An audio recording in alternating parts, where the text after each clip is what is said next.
Good morning student. Vidya Bharati public senior secondary school के YouTube channel पर आपका स्वागत है। और आज का वीडियो अपना होगा कंपोस्ट। कंपोस्ट कैसे बनाया जाता है वो आज अपन जानकारी प्राप्त करेंगे। देखिए बेटा, कंपोस्ट अवायवीय जीवाणुओं की उपस्थिति में कार्बनिक पदार्थों को सड़ाकर बनाया जाता है, उसको हम कंपोस्ट कहते हैं। कंपोस्ट को बनाने की विधि को हम कंपोस्टिंग कहते हैं।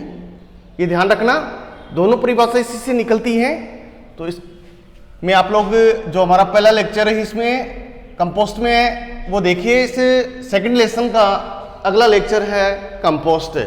देखिए कंपोस्ट, ये देखिए कंपोस्ट, इसको इंग्लिश में भी देख सकते हैं, COMPOST कंपोस्ट। ठीक है ना। ये देखिए कंपोस्ट, इसकी डेफिनेशन देखेंगे कि कंपोस्ट किसे कहते हैं, क्योंकि इसको आप लोग जीवांश खाद पढ़ रहे हैं तो आप लोग वैसे भी समझ गए होंगे कि कंपोस्ट इसको अच्छी प्रकार से सड़ाकर बनाया जाता है। इसमें अवायवीय जीवाणु होते हैं जो कार्बनिक पदार्थों को अच्छी प्रकार से किण्वन करके एक जैव निस्तारित कार्बनिक खाद तैयार करते हैं, जो भूमि के लिए बहुत ही उपयोगी होते हैं। हमारी भूमि में जो सूक्ष्म जीव होते हैं, जो लाभदायक जीव होते हैं, उनका भोजन भी प्राप्त हो जाता है और साथ के अंदर वो बैक्टीरिया पौधों के लिए बहुत ही अच्छा कार्य करते हैं। देखिए बेटा, यहाँ पर सबसे पहले देखेंगे हम कंपोस्ट। ठीक है ना। कंपोस्ट का अर्थ होता क्या है, यहां पर देखिए पूर्ण रूप से इसकी परिभाषा में बता रहा हूं। पूर्ण रूप से सड़ा हुआ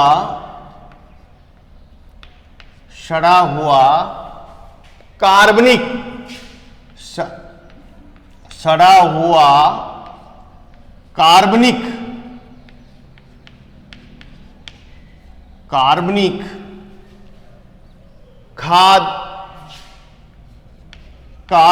खाद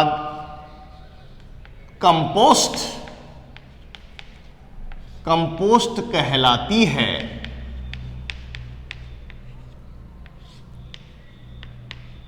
कहलाती है। ये इसकी परिभाषा हो गई। क्या? पूर्ण रूप से सड़ा हुआ कार्बनिक पदार्थ कंपोस्ट कहलाती हैं तथा, यहां पर देखना, तथा कंपोस्ट बनाने की विधि को, क्या? तथा कंपोस्ट बनाने की विधि को, तथा कंपोस्ट बनाने की विधि को कंपोस्टिंग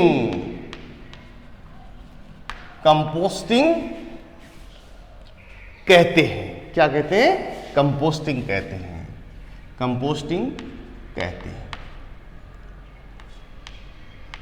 ये लो, इसी से दो परिभाषा बन गई है बेटा। आपसे पूछ लेता है कि यहाँ कंपोस्ट किसे कहते हैं या कंपोस्ट को परिभाषित कीजिए, तो यहाँ आप लोग इसका उत्तर दे सकते हैं पूर्ण रूप से सड़ा हुआ कार्बनिक पदार्थ। ये बात याद रखना, पूर्ण रूप से सड़ा हुआ कार्बनिक पदार्थ क्या कहलाता है? कंपोस्ट कहलाता है। ये देखिए यहाँ पर अच्छी प्रकार से लिख लीजिए ताकि आप लोग समझ जाएं। कंपोस्ट, ठीक है, कहलाती है। तथा कंपोस्ट बनाने की विधि को हम क्या कहते हैं? कंपोस्टिंग कहते हैं। क्या कहते हैं? कंपोस्टिंग कहते हैं। अब इसके बाद में देखना कंपोस्ट बनाने की विधि कौन कौन सी है। कंपोस्ट बनाने की विधि कौन कौन सी है जो हमारे भारत के अंदर अपनाई जाती हैं। देखिए बेटा, इसमें यहाँ पर जैसे दे रखा आपके सिलेबस में इंदौर विधि है, बेंगलोर विधि है, नेडेव विधि है। ये 3 विधियां दे रखी हैं। इसके बाद में एक विधि और है एडगो, विधि, मायादास विधि, इस प्रकार से ये कंपोस्ट बनाने की 5 विधियां हैं। लेकिन आपके सिलेबस में क्या दे रखा है? 3 विधियां दे रखी हैं। कौन कौन सी? इंदौर विधि, बेंगलोर विधि और नेडेव विधि, ठीक है ना। और वैसे कितनी है? 5 विधियां हैं कंपोस्ट बनाने की। जैसे जैसे आप लोग हॉनर्स करेंगे तब आपको 5 विधियां मिलेगी। तो 5 विधि में एक कौन सा हो गया?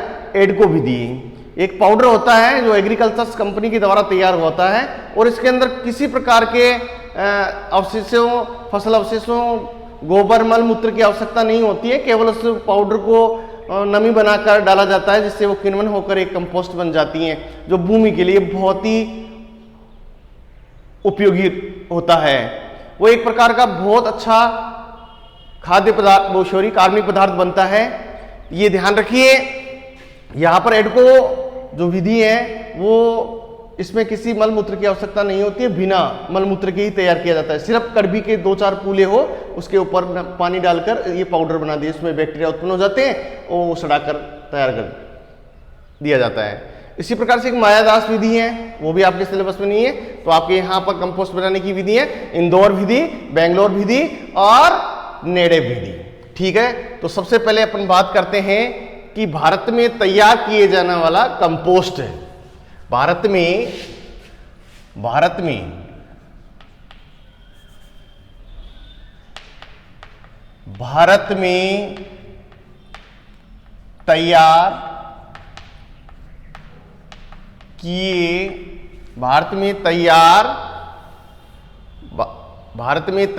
किया जाने वाला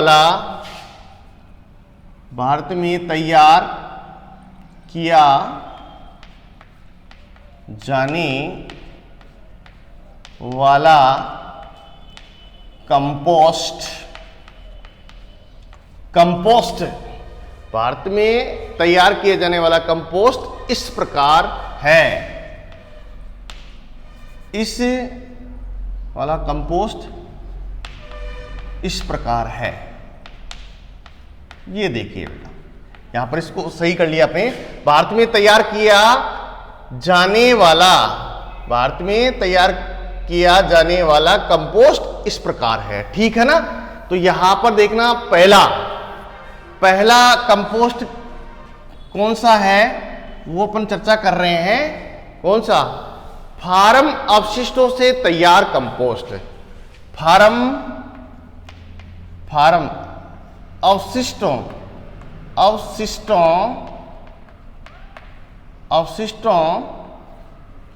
फार्म अवशिष्टों से तैयार कंपोस्ट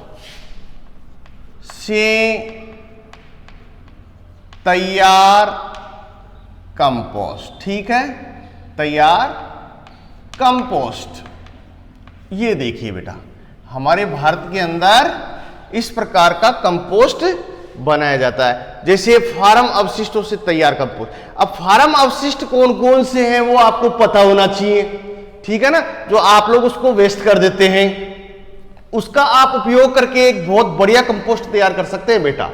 तो देखिए यहां फार्म अवशिष्टों से तैयार कंपोस्ट के बारे में आपको पता होना चाहिए। तो देखना, इस कंपोस्ट में क्या, इसमें खरपतवार, इसमें वीड्स, खरपतवार, कोमा, फसल अवशेष,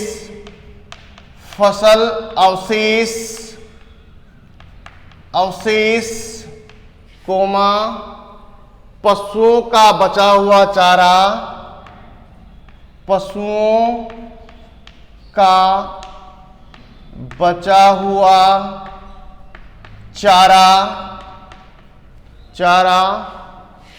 कोमा, पेड़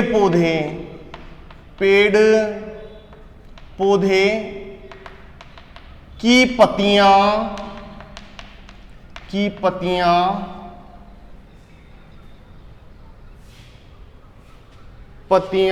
आदि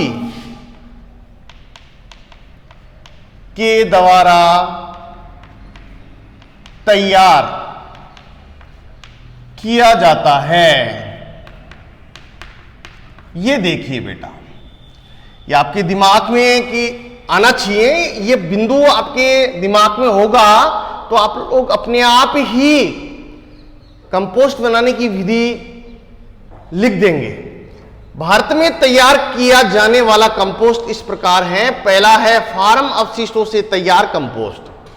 देखिए फार्म अपशिष्ट, यहां पर खेत पर आप फार्म कह सकते हैं, आप फील्ड कह सकते हैं, पर क्षेत्र कह सकते हैं, या आप लोग खेती में कह सकते हैं। यहां पर फार्म अवशिष्टों से तैयार कंपोस्ट, इसमें खरपतवार क्या होते हैं, खरपतवार, कोमा फसल अवशेष, पशुओं का बचा हुआ चारा, उनका झूठा जो चारा बच जाता है पशु भूमि के अंदर गिरा देता है, उसको बीनकर आप लोग इस प्रकार का कंपोस्ट बना सकते हैं। पेड़ पौधों की पत्तियां, जितने भी पेड़ पौधे होते हैं उनकी पत्तियां झड़ने के बाद में आप लोग कंपोस्ट बना सकते हैं, आदि के द्वारा तैयार किया जाता है। दूसरा है शहर व कस्बों, शहर, दूसरा कंपोस्ट देखिए शहर व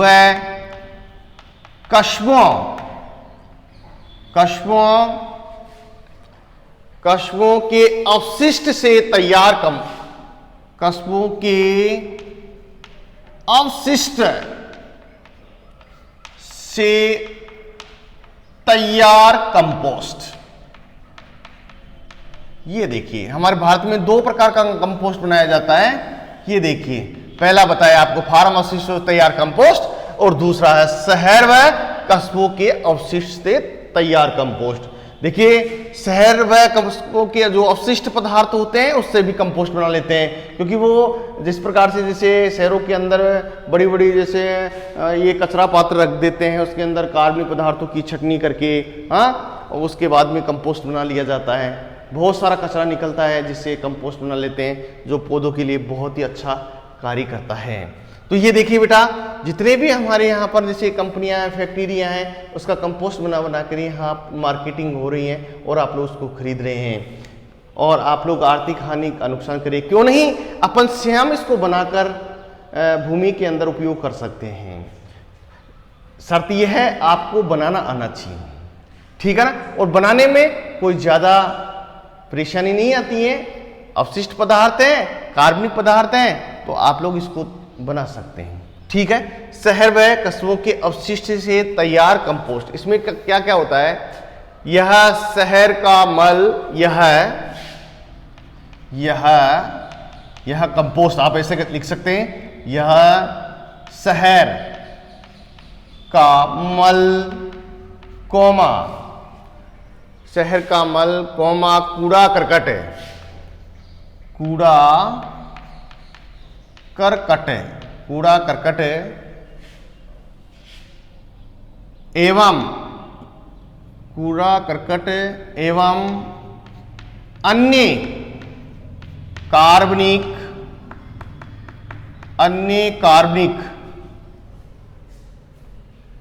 पदार्थों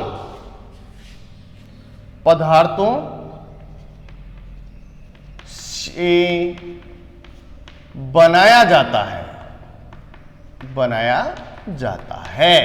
ये देखिए बेटा, ये जो शहर व कस्बों के अवशिष्ट से तैयार कंपोस्ट, ये शहर का मल, कूड़ा करकट एवं अन्य कार्बनिक पदार्थों के द्वारा बनाया जाता है या अन्य पदार्थों से बनाया जाता है।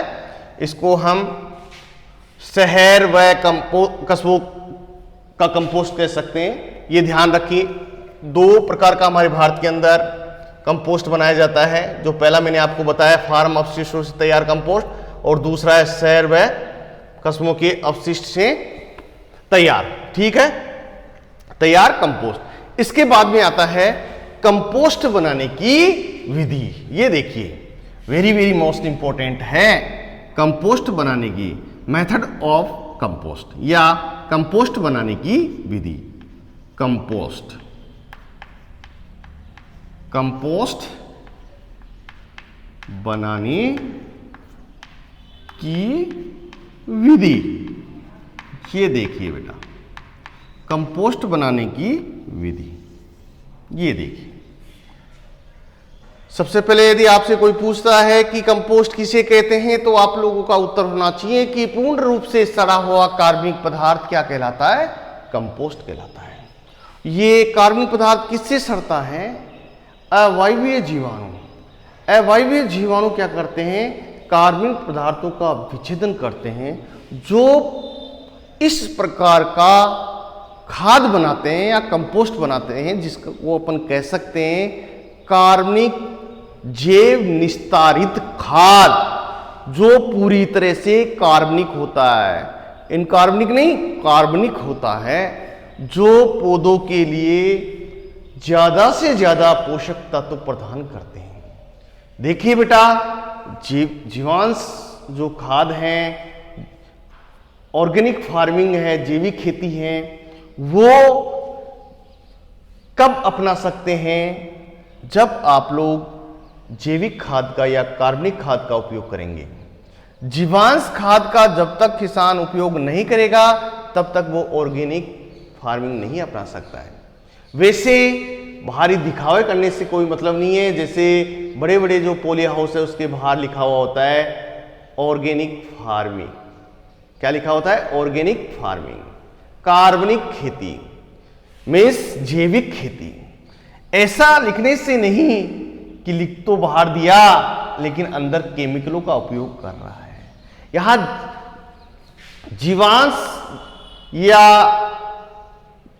जीवांश ऑर्गेनिक जैविक खेती नाम से ही पता होना चाहिए कि ये खेती केवल जीवांश पदार्थों का ही उपयोग करके किया जाता है।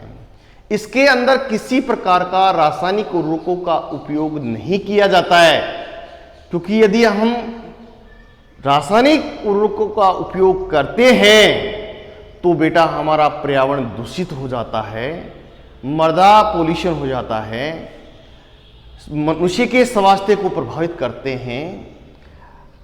तीसरा कार्य और क्या करते हैं, मृदा में जो छिपे हुए लाभदायक कीट होते हैं उनको नष्ट कर देते हैं। कौन? रासायनिक पदार्थ। तो इस जैविक खेती के अंदर हम किसी प्रकार का रासायनिक पदार्थों का उपयोग नहीं करते हैं, ये ध्यान रखना। बिल्कुल पूरी तरह से इसको बंद करना ही है, और बंद करेगा किसान तो बहुत अच्छा लाभ कमाएगा, क्योंकि इससे अतिरिक्त आमदनी कमा सकता है। मैंने कई बार आपको उदाहरण दिया है कि जो ऑर्गेनिक फार्मिंग है उससे वो अतिरिक्त लाभ कमा सकता है, बजाय किसके? रासायनिक खेती जो कर रहा है उससे वो अच्छा लाभ कमा सकता है। क्योंकि यदि वो प्रचार प्रसार के माध्यम से, है ना, जो हमारी रूरल सोशियोलॉजी चलती है, एग्रीकल्चर में सब्जेक्ट है जो आपके ऑनर्स में चलेगा बेटा, तो उसको कहते हैं प्रसार शिक्षा। उस प्रसार शिक्षा के माध्यम से हम बेटा किसानों तक हम प्रचार प्रसार करके ये जैविक खेती अपना सकते हैं। ठीक है ना? तो ये ध्यान रखना। आप लोग अब इस समय देख रहे हैं कंपोस्ट बनाने की विधि। तो कंपोस्ट बनाने की 3 विधियां हैं, वैसे 5 है। ठीक है ना? तो यहां पर कितनी दे रखी है? 3 विधियां दे रखी है। पहला है इंदौर विधि। क्या है? इंदौर विधि। और दूसरा है बेटा बेंगलोर विधि। और तीसरी विधि है कंपोस्ट बनाने की, कौन सी है? नेडेप विधि। यहां पर 3 विधियां दे रखी हैं। ये देखिए, यदि हम इससे अलावा कंपोस्ट बनाने की विधि देखते हैं बेटा, तो यहां पर एक एडको विधि और है और एक मायादास है। इस प्रकार से अब की बार ये बोर्ड सिलेबस में नहीं दे रखा है, जब से नया बोर्ड सिलेबस लागू किया है तब से ये तीनों विधि दे रखा है। पहले था एडको विधि और एक था मायादास। यहां पर देखना, एडको ये विधि है एग्रीकल्चर डेवलपमेंट कंपनी। एक पाउडर होता है, इसका पूरा नाम है एग्रीकल्चर डेवलपमेंट कंपनी। इस कंपनी के द्वारा ये पाउडर बनाया गया है जो बिना कार्बनिक पदार्थों के कंपोस्ट बनाया जाता है। क्योंकि ये ऐसा पाउडर है जिसमें जीवित जीवाणु होकर जो हमने फसलों के अवशेष वगैरह लिया है, जैसे कड़वी के फूले वगैरह लेते हैं, उसको नमी बनाकर हम ये पाउडर का बुरकाव करते हैं और कुछ समय बाद में ये जो बैक्टीरिया उत्पन्न होते हैं वो क्या करते हैं, उनका विच्छेदन कर देते हैं और विच्छेदन करके एक कंपोस्ट में बदल देते हैं। ठीक है ना, इसका नाम है एडगो विधि, जिसका पूरा नाम बताया है। याद रखना, क्योंकि एक्स्ट्रा अगर आप लोग नॉलेज लेते हैं तो आगे तक काम आता है बेटा, क्योंकि कई बार जेट के अंदर भी पूछ लेता है। इसका पूरा नाम एडगो विधि, एडगो मेथड। ठीक है ना, एग्रीकल्चर डेवलपमेंट कंपनी, इस कंपनी के द्वारा एक पाउडर बनाया है जिसका नाम है एडको पाउडर। क्या नाम बता दिया उसका? एडको पाउडर। याद रखेंगे ना। इसके बाद में अगली जो कंपोस्ट की थी, मायादास विधि। ठीक है बेटा, ये देखिए आप लोग। अब सबसे पहले हम ये कंपोस्ट बनाने की विधि है, उसको हम सबसे पहले देख रहे हैं इंदौर विधि, उसके बाद में देखें बेंगलोर विधि, इसके बाद में देखेंगे नेडेप विधि। तीनों विधियों को हम स्टेप वाइज देखेंगे। तो ठीक है, ये हमारा टॉपिक था कंपोस्ट बनाने की टॉपिक, कंपोस्ट बनाने की विधियां, इसका हम पहली देख रहे हैं इंदौर विधि। क्या देखना? इंदौर विधि। देखिए आप लोग, पहली विधि देखेंगे इंदौर विधि। ये देखना बेटा, कहते किसे हैं, इसको किसने विकसित किया, कई बार जेट के अंदर प्रश्न पूछा हुआ है। ठीक है ना, इसके अंदर कोई ज्यादा भेद नहीं है। यदि आप इसको सिस्टमेटिक तरीके से बिंदुओं के हिसाब से इसको याद करते हैं तो इस विधि को आप लोग सफलतापूर्वक याद कर सकते हैं। ठीक है, तो ये देखिए इंदौर विधि, इस विधि का विकास, ये देखिए इस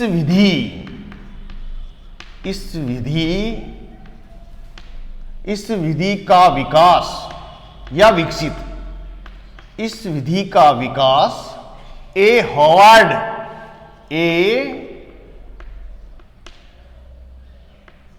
होवार्ड ये देखिए होवार्ड है। क्या है?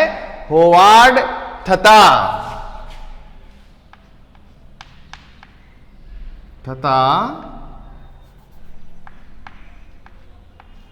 यशवंत डी वार्ड तथा यशवंत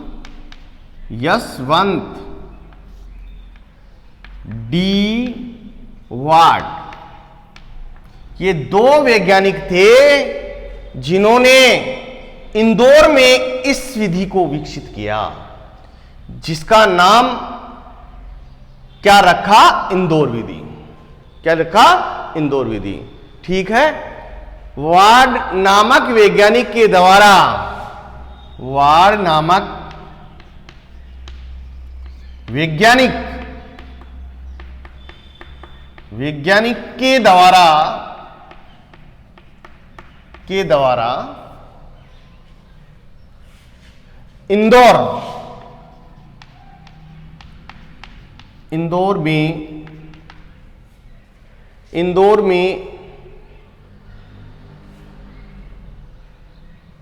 इंदौर में किया।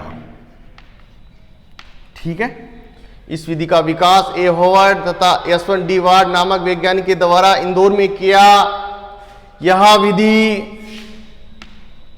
विधि वर्ष, कौन से वर्ष में विकसित की थी? 1924 से 1931 के मध्य। ठीक है, मध्य विकसित, या आप लोग ऐसे भी लिख सकते हैं विकसित किया। इसलिए इस विधि को इंदौर, आप अपने मस्तिष्क में भी उतारकर कुछ बिंदु अपनी तरफ दे सकते हैं, क्योंकि इस विधि को हमने इंदौर में खोज किया इसलिए इसका नाम इंदौर दे दिया, लेकिन मैं इसको थोड़ा सा बढ़ाकर इसको देखना 2-3% बना दिया है, इसलिए इस विधि को इंदौर विधि कहते हैं। इंदौर विधि कहते हैं। ठीक है बेटा। दोबारा से देखना ना, इस विधि का विकास ए होवार्ड तथा यशवंत डी वार्ड नामक वैज्ञानिक के द्वारा इंदौर में किया। कहाँ विकास किया इसका? इंदौर में। यह विधि वर्ष 1924 से 1931 के मध्य विकसित किया, इसलिए इस विधि को इंदौर विधि कहते हैं। ठीक है ना? एक बिंदु और लिख लीजिए इसके अंदर, इस विधि को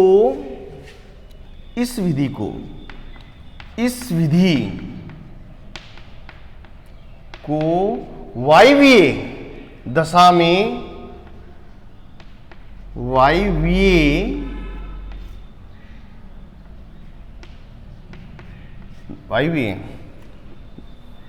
वायवीय दशा में 4 माह में तैयार,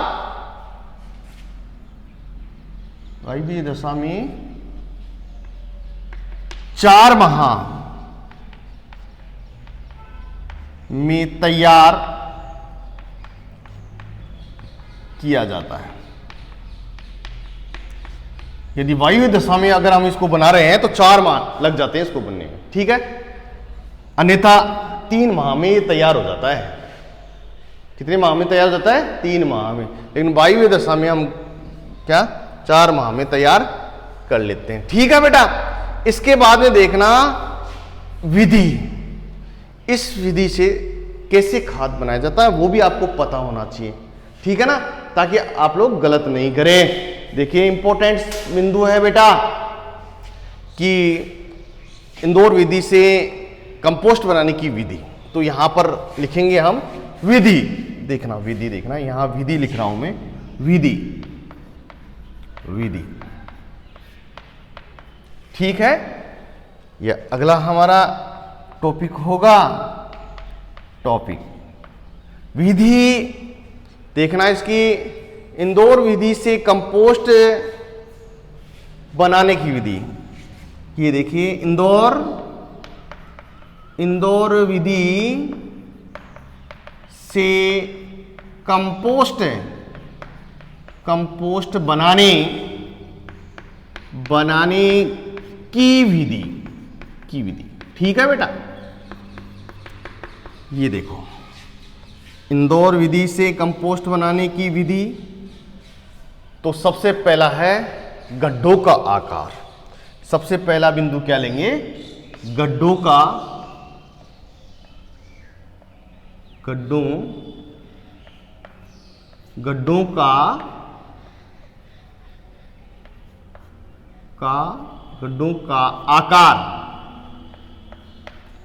आकार। ठीक है ना? सबसे पहले गड्ढों का आकार निर्धारण करना होगा कि कितना आकार होना चाहिए। अगर स्टेप बाय स्टेप चलते हैं तो ये विधि हमारी पूर्ण होती है।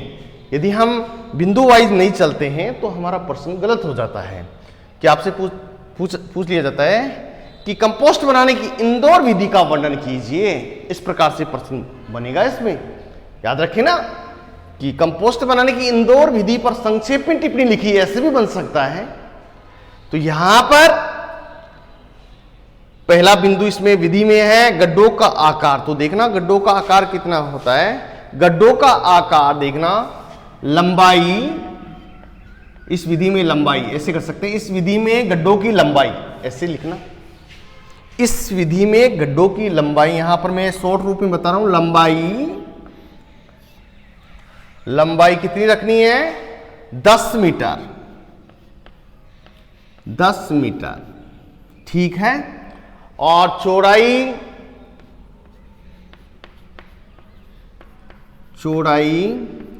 6 से 8 मीटर और गहराई 2 से 3 फीट। गहराई 2 से 3 फीट। ये देख लो बेटा, गड्ढों का आकार इतना रखना है केवल। लंबाई 10 मीटर, चौड़ाई 6 से 8 मीटर और इस विधि में गहराई है ना 2 से 3 फीट से अधिक नहीं रखनी चाहिए। क्योंकि इसमें पलटाई करना होता है तो पलटने में दिक्कत आती है, ठीक है ना। तो अपने को गहराई इसमें कितनी रखनी है, 2 से 3 फीट तक रखनी है। दूसरी विधि है कंपोस्ट बनाने के लिए आवश्यक सामग्री, ये देख लीजिए दूसरा बिंदु यहां लिख रहा हूं मैं, कंपोस्ट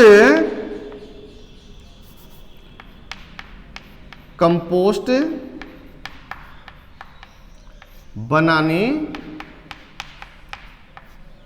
के लिए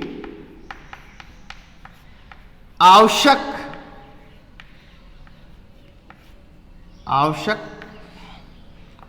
सामग्री, ये तो आपको पता होना चाहिए ना कि कंपोस्ट बनाने के लिए आवश्यक सामग्री कौन कौन सी होनी चाहिए।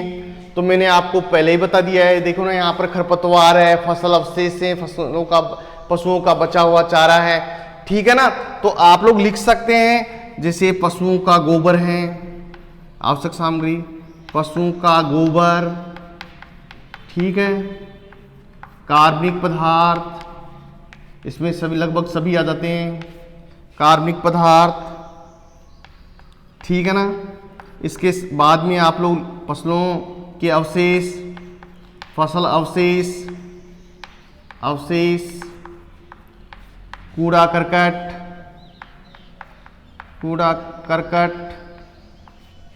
और राख।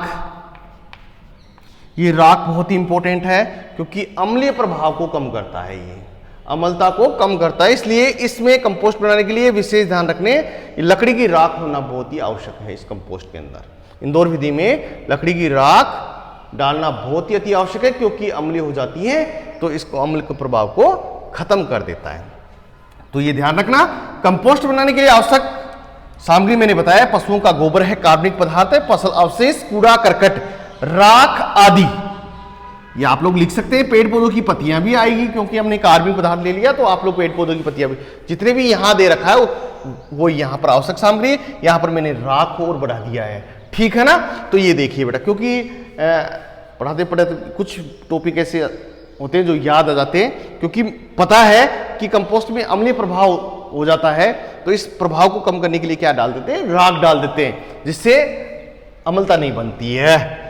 इसके बाद में देखना, तीसरा बिंदु है गड्ढा भरने की विधि। गड्ढा भरने की विधि, तीसरा बिंदु है गड्ढा भरने की विधि।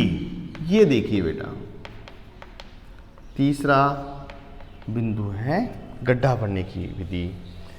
तो ये ध्यान रखना, गड्ढा भरने की विधि में एक बात ध्यान रखना, मैं आपको बता देता हूं, लिखने से बढ़िया है आप लोग सुने।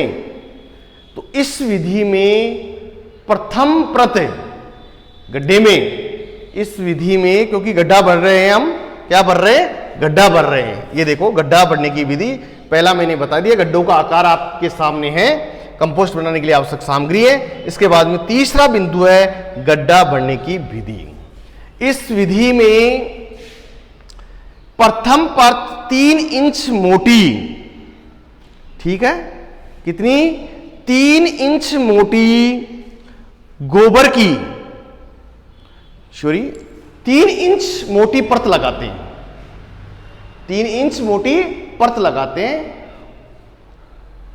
इसके बाद में हम 2 इंच, 3 इंच मोटी किसके लिए, जैसे इसमें पत्तियां हैं, राख हैं, पशुओं की जो बिछावन है, वो 3 इंच मोटी परत नीचे बिछा देते हैं, ठीक है ना। इसके बाद में 2 इंच मोटी परत गोबर की लगाकर इस प्रकार से इस गड्ढे को परत बाई परत लगाकर भर दिया जाता है और भूमि से कुछ ऊपर तक भरा जाता है, ठीक है ना, ताकि वो सर गलकर नीचे बैठ जाता है। इसके बाद में एक बात ध्यान रखेंगे कि आप लोग जिस प्रकार से परत बाई परत लगा रहे हैं, जैसे आपने पहले फसलों के अवशेष हैं, राख हैं, ठीक है, बिछावन है, ये आपने डाल दिया। उसके बाद में पशु का गोबर है। तो इन जितने भी आप पदार्थ डाल रहे हैं उनको समय समय पर सुबह शाम पानी का छिड़काव देते रहना चाहिए। ठीक है ना। इसके बाद में ध्यान रखना बेटा, इसके बाद में आप लोग अंतिम हमारा बिंदु है कंपोस्ट को पलटना। कंपोस्ट को पलटना चौथा बिंदु है। गड्ढे को हम इस प्रकार से भर देंगे, इसके बाद में गड्ढे की पलटाई है, ठीक है, या फिर कंपोस्ट को पलटना। कंपोस्ट को पलटना, कंपोस्ट को पलटना। इसमें देखना बेटा 3 पलटाई करते हैं हम। हा? पहली पलटाई बढ़ने के बाद कितने दिन बाद में? 7 दिन बाद में। यहां पर प्रथम पलटाई कर देता हूं। प्रथम पलटाई 7 दिन, ठीक है। और द्वितीय पलटाई, द्वितीय पलटाई है 15 दिन। इसके 15 दिन ये आपने ये पलटाई की है ना, इसके बाद में कितने दिन बाद में? 15 दिन बाद, ठीक है। और इसके बाद में अंतिम, जिसको तीसरी पलटाई कहते हैं, अंतिम पलटाई, अंतिम पलटाई 2 माह बाद, 2 माह बाद, ठीक है। क्योंकि ये विधि यदि हम ऐसे तैयार करें तो 3 माह में तैयार है। तो ये ध्यान रखना, जब भी पलटाई करें तब अच्छी प्रकार से जो फसलों के अवशेष हैं या और अन्य पदार्थ हैं उनको अच्छी प्रकार से नमी बनाकर रखें, ठीक है ना। पलटाई करने से क्या होता है, उसमें किण्वन की क्रिया शीघ्रता से शुरू हो जाती है, ठीक है ना बेटा। तो प्रथम पलटाई है 7 दिन बाद करें, खड्डा जो गड्ढा है वो पूर्ण भर जाता है उसके 7 दिन बाद में। द्वितीय पलटाई है 15 दिन बाद में, और अंतिम पलटाई है 2 माह बाद में। इस प्रकार से इस विधि से कंपोस्ट 3 माह में बनकर तैयार हो जाता है। तो यह है विधि बेटा इंदौर विधि। ये कौन सी विधि है? इंदौर विधि, जो मैंने आपको शॉर्ट ट्रिक से बता दिया है। किसको कैसे याद करना है, पूरी रामायण नहीं लिखना है इसके अंदर, जितने भी मैंने पॉइंट थे वो आपके सामने पेश कर दिया है। अच्छे नंबर आएंगे आप लोग। जैसे आपसे कंपोस्ट बनाने की आवश्यक सामग्री पूछ रही है तो आवश्यक सामग्री आपके दिमाग में होना चाहिए, क्योंकि हमने पढ़ाते समय आपको पहले पेश कर दिया है। इसके बाद में आपको गड्ढे भरने की विधि आनी चाहिए, और उसके बाद में कंपोस्ट को पलटना है। तो प्रथम पलटाई मैंने 7 दिन बताया है, द्वितीय पलटाई 15 दिन बाद, और अंतिम पलटाई है 2 माह बाद, ठीक है ना। तो ये इस प्रकार से जो कंपोस्ट है वो कितने दिन में तैयार हो जाता है? 3 माह में तैयार हो जाता है। इसके बाद में हम अगला हमारा जो बिंदु होगा वो है बेंगलोर विधि। तो ये ध्यान रखना बेटा, इंदौर विधि के बारे में आप लोग अपने नोटबुक के अंदर उतारना, और उतारने के बाद में इसको याद करना, क्योंकि ये छोटी छोटी परिभाषाएं होती हैं और ये 4 नंबर का चैप्टर है बेटा। मैंने पहले भी आपको बता दिया है कि 4 अंक कैसे लाने हैं। हर टॉपिक में से अपने यहाँ एग्रीकल्चर में प्रश्न उठ सकता है। आप लोग इसको ऐसे नहीं समझे, क्योंकि पढ़ने में जब पढ़ाते हैं तो तब आपको ईजी लगती है, लेकिन अब जब पेपर आता है तो आप लोग बहुत बड़ी गलतियां करके आते हैं, ठीक है ना। तो ये चीज ध्यान रखेंगे, क्योंकि इसके जो शब्द हैं ये तुले नपे होने चाहिए। अगर आप लोग कॉपी के अंदर शब्द लिख रहे हैं वो तुले नपे डालिए, ताकि वो लेक्चर आपको अच्छा नंबर दे सकें। देखिए यहां पर मैंने प्रश्न भी बनाया था कि कंपोस्ट किसे कहते हैं। कंपोस्ट बनाने की विधियों के अंदर पूछ सकता है, इंदौर विधि पूछ सकता है, या नेडेव विधि पूछ सकता है। तो यहां पर देखना, कंपोस्ट बनाने की इंदौर विधि का वर्णन कीजिए, या इस प्रकार से पूछ सकता है कि कंपोस्ट बनाने की इंदौर विधि पर संक्षेप में टिप्पणी लिखिए। तो मैंने आपको 4-5 बिंदु बताए इस विधि के अंदर, आप लोग इसको शॉर्ट ट्रिक से लिखेंगे तो आप लोगों को अच्छा नंबर आएगा, ठीक है। तो आप लोग देखना बेटा, इस वीडियो को बहुत अच्छी प्रकार से देखना। आज मैं आशा करता हूं कि ये वीडियो आपको समझ में आया होगा। इसके लिए आप लोग लाइक करना, अधिक से अधिक शेयर करना, और अगर चैनल पर नए हो तो चैनल को सब्सक्राइब करना। धन्यवाद।